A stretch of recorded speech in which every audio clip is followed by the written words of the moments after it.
I remember reasoning to myself, I thought, okay, if there is a God and he made me with this brain, then why wouldn't he want me to use it?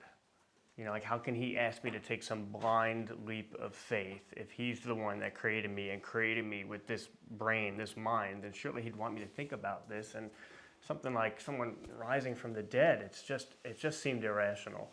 I'm really thankful. I had some friends my first year in university, they challenged me to read the Bible. I wasn't that interested, but I was up for a challenge. I would cross things out, I would add things. I would write a big BS in the margin wherever I disagreed. And Christians would sort of, why do you have a BS in the margin of your Bible? I said, oh, that verse makes for a great Bible study. That was my starting point. But I kept reading. I took the challenge, and I'm drawn to the person of Jesus, the way that he treated people, the way that he carried himself. Love your enemies, pray for those who persecute you. You know, a woman caught in adultery, you who are without sin, throw the first stone. I mean, who is this guy? You know, the golden rule, do to others as you would have them do to you. Like we take that for granted, like it's some sort of Hallmark card, or that everybody probably always said that, like back into ancient history. Nobody said that until Jesus walked the earth. Do to others as you would have them do to you. So I'm drawn to the person of Jesus, but I'm still thinking that this is irrational. But I continue to read, and eventually I get through the Gospels. I started in the New Testament. I get to the Acts of the Apostles, the history, the record of the early church. And all of a sudden, I start coming across all sorts of words that I never expected to see in the Bible. Reasoned, debated, persuaded, convinced, explained, examined. I see that the word persuaded is the word most used for when someone comes to faith. I read that the Bereans are more noble than the Thessalonians. Why? Not because they just took some blind leap of faith, but because it says they examined the scriptures daily to determine if what they were being told was true. And all of a sudden I had to start saying, this doesn't seem like a God who's asking me to just park my brain at the door. This seems like a God who's asking me to love him, yes, with all my heart and soul and strength, but also with all of my mind. I didn't expect that at all. And I kept reading. Eventually, I got to 1 Corinthians 15. And in the first few verses of that chapter, I read Paul's account of all of the people that Jesus had appeared to after he clearly had been killed in bodily form, after he had risen from the dead. And it says all these different people that he appeared to, both friends and enemies over a period of weeks, both individuals and groups. And then at one point it says at one point more than 500 people at once. And then in brackets it says most of whom are still living, as if you don't believe it, go out and ask them yourself. They're still living. And I thought to myself, how am I supposed to explain that? And my initial thought is, well, this is probably like a legendary development. You know, it's probably sort of like the phone game. Like, you know, you say to one person, you know, Peter says, well, I really wish I could see Jesus again, you know, and they'd say it to them. And by the time he gets there, it's like, Peter saw Jesus again, right? And it changes as you whisper that in each person's ear. I then started to do some research. And I was confronted with the fact that that passage in 1 Corinthians 15 is a very early creed that predates the letter of 1 Corinthians. And even the most skeptical scholars date it to either within months or within a couple of years of Jesus' actual crucifixion, which is incredibly, incredibly early. And 100 years ago, if you asked scholars, you know, what's going on here, people might have told you legendary development over time. Now, no one will tell you that, in part because of this passage and everyone, even the most skeptical scholars, agreeing that no, this is what people really believed from the beginning. There were many people who were walking around utterly convinced that they had spent time with Jesus after he clearly had been killed. And now I'm thinking to myself, how am I supposed to explain that? There's this huge hole in history. I thought about it like this. I thought the history of Christianity, part one, Jesus has this sizable following. They believe he's the Messiah. They believe that he's going to rise to power, become an earthly king who's going to reign forever. And then he dies. That should have been the end of the movement. And then, very shortly thereafter, you have the history of Christianity, part three, the eruption of Christianity. people utterly convinced that they're spending time with Jesus after he had been killed. Jewish people who were so firm about the oneness of God are now worshiping this man, Jesus, as God. They were so firm about worshiping only on the Saturday Sabbath. Now they also have the Lord's Day on a Sunday. What accounts? Something happened. What accounts for that change? I mean, we have letters from the time, like Pliny the Younger, Roman governor at the time in what's now northwest Turkey, and he says, I get these Christians before me when they were being persecuted, and I ask them if they believe. They say yes.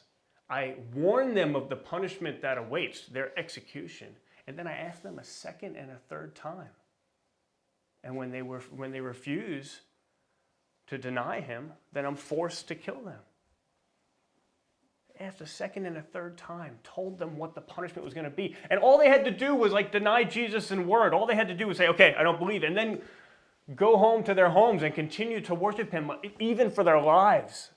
They couldn't deny him. That's how utterly convinced they were that this man had risen from the dead. And the question is, if not for the actual resurrection, why? What explains that? I arranged meetings at the time with two Princeton professors in the religion department. They were the top two New Testament professors, and they were non-Christians.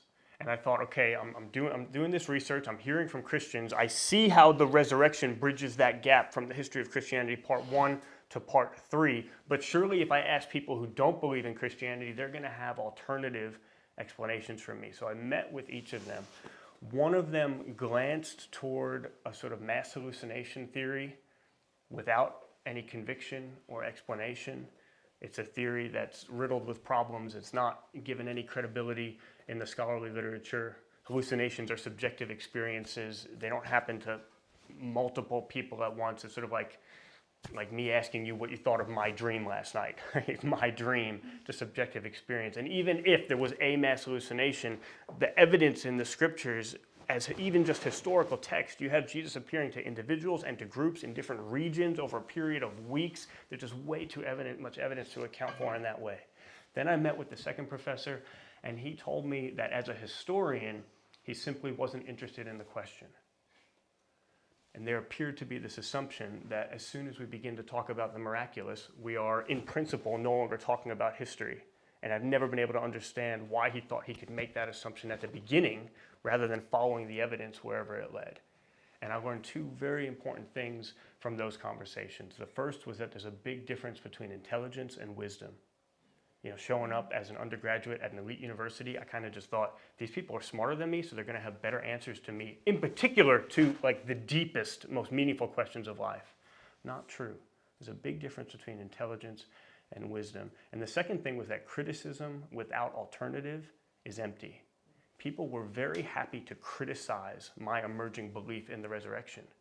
But when I asked them, okay, if that is not what's filling this gaping historical hole between what should have been the movement-ending death of Jesus and the eruption of the greatest movement of all time, then what explains it? What accounts for it? And there was no alternative to put in its place. And eventually, I had to come to the point where I realized that it was not a lack of evidence that was keeping me from faith.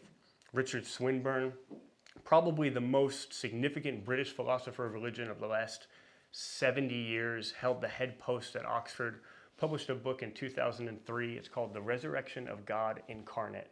And in that book, he argues that on the available evidence today, the probability of Jesus having literally, physically, bodily risen from the dead, he says, is 97%. Now, he likes to work with probability theory, so he sort of plugs in numbers at each point in the argument. You're not supposed to take the exact number too seriously. That's not what he's saying. But just the fact that someone of his credibility can make that argument, make it in print, have it be published by Oxford University Press, and then ably defend that claim at the top academic conferences around the world, as I've seen him do, it speaks to the fact that the credibility of the claim of the resurrection is very serious. And when I first came to realize that, I was then confronted with the fact of, it doesn't look like it's the evidence that's keeping me from faith. So what is it? And one of the things I realized was that there are certain types of knowledge that you can only understand to a certain extent before you take a relational step forward. You can only understand to a certain extent from a distance At the moment, I'm teaching a 3-year-old to ride a bike. And like, first there's that part where it's like, okay, this is how the pedals work, and I'm going to explain this to you. But there comes a point where you can't know how to ride a bike without actually moving toward it and taking a risk and getting on that bike and giving it a try. I love what G.K. Chesterton said. He said there are 2 ways to choose a coat to see if a coat fits. He said you can look at the measurements and check the shoulders and the inseam and all the measurements, or you can try it on. And I think both are important, because for me, in my story, I don't think I would have ever tried on the coat of faith in Christ unless the measurements of history and philosophy and science and sociology and all these other disciplines added up. Unless I could like look at it on the rack and say, you know what, that's in the vicinity of my size. But there is nothing that substitutes for actually trying that coat on and knowing that it fits. And for me, what that looked like was when I got to the point where I could say, yes, God has given us clear evidence that points in his direction. I started to pray a prayer. I call it an agnostic's prayer, where I used to say, God, I don't know if I'm talking to anyone, but if I am, I would really like to know about it. And the first time that I really felt that God met me in that prayer was in my dorm room, my freshman year, 122, Jolene Hall.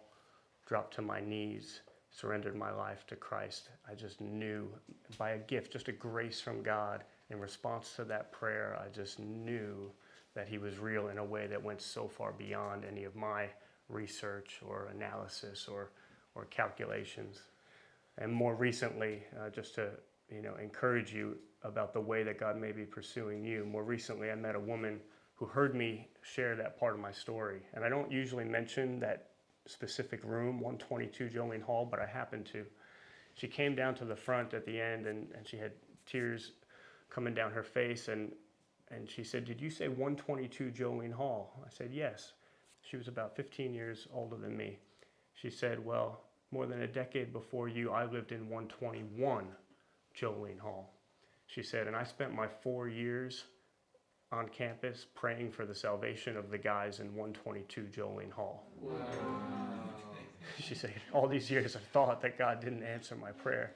He literally answered my prayer word for word for the salvation of the guys in 122 Jolene Hall. So 15 years before I'm even in that room praying that agnostic's prayer and dropping to my knees before Christ, God has a woman next door praying for that very floor that my knees hit.